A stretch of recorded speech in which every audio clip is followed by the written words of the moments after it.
How you doing, everyone? We're here in our warehouse doing a video for you tonight. One thing that we get a question on, well, Clayton, what's the difference between convex and concave minis? We'll answer that here in a moment, but I wanted to first address why our mini lights are better, in our opinion, of course, than our competitors. One is, as you can see, they actually come as a ball out of the case. So when you buy them from us, you're going to be ready on site to install them on a tree, whatever it is, so you can start wrapping.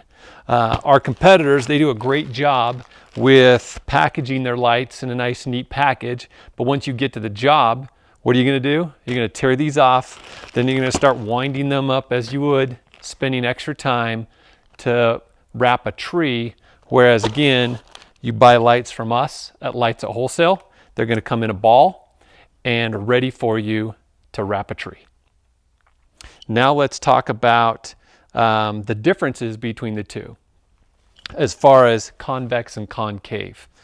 The short of it is, obviously, concave is it's set back or recessed in, and we'll show you a close-up as far as what that means to the tip of the light. A concave light is going to give you a little more direction as far as the light that it emits.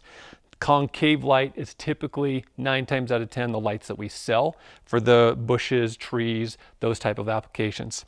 However, some prefer a convex light or an LED, which is actually rounded at the top. We'll get a close up here in a moment. But a convex light is more directional. It still provides light from the side of the light, but it kind of gives you a spotlight type look. But again, convex is more directional and concave is more omnidirectional in terms of lights.